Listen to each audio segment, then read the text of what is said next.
Mangaluru cooker bomb ಸ್ಫೋಟ case. ಆರೋಪಿ ಮೊಹಮ್ಮದ್ ಶಾರಿಕ್ಗೆ 10 ವರ್ಷ ಕಠಿಣ ಶಿಕ್ಷೆ. ಕುಕ್ಕರ್ ಬಾಂಬ್ ಸ್ಫೋಟದಲ್ಲಿ ಶಾರಿಕ್ ದೋಷಿ ಎಂದು ತೀರ್ಪು.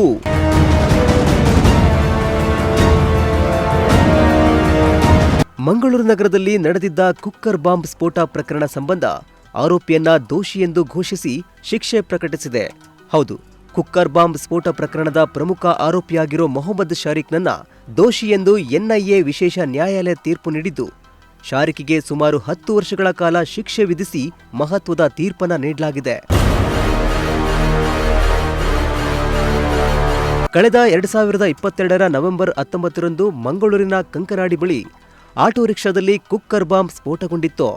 ಆರೋಪಿ ಶಾರಿಕ್ ಬಾಂಬ್ ಹೊತ್ತು ಸಾಗಿಸುತ್ತಿದ್ದಾಗಲೇ ಅದು ಆಕಸ್ಮಿಕವಾಗಿ ಸ್ಫೋಟಗೊಂಡಿದ್ದರಿಂದ ಭಾರೀ ಅನಾಹುತವೊಂದು ತಪ್ಪಿತ್ತು. ಈ ಘಟನೆಯಲ್ಲಿ ಶಾರಿಕ್ ಮತ್ತು ಆಟೋ ಚಾಲಕ ಗಾಯಗೊಂಡಿದ್ರು. ಈ ಪ್ರಕರಣವನ್ನ ಎನ್ಐಎ ವಹಿಸಿಕೊಂಡಿತ್ತು. ಪ್ರಕರಣದ ಸುದೀರ್ಘ ವಿಚಾರಣೆ ನಡೆಸಿದ ಎನ್ಐಎ ವಿಶೇಷ ನ್ಯಾಯಾಲಯವು ಆರೋಪಿ ವಿರುದ್ಧದ ಸಾಕ್ಷ್ಯಗಳನ್ನು ಪುರಸ್ಕರಿಸಿ ಶಾರಿಕ್ ವಿರುದ್ಧ ಹಲವು ಸೆಕ್ಷನ್ಗಳ ಅಡಿಯಲ್ಲಿ ಶಿಕ್ಷೆ ಪ್ರಕಟಿಸಲಾಗಿದೆ. ಸೆಕ್ಷನ್ 121A, ಸೆಕ್ಷನ್ 122, ಸೆಕ್ಷನ್ 326 ಹಾಗೂ ಯುಪಿಎ ಸೇರಿದಂತೆ ಹಲವು ಸೆಕ್ಷನ್ಗಳ ಅಡಿಯಲ್ಲಿ ಕೋರ್ಟ್ 10 ವರ್ಷ ಕಠಿಣ ಶಿಕ್ಷೆ ಹಾಗೂ 10,000 ದಂಡ ವಿಧಿಸಿ ಕೋರ್ಟ್ ತೀರ್ಪು ನೀಡಿದೆ.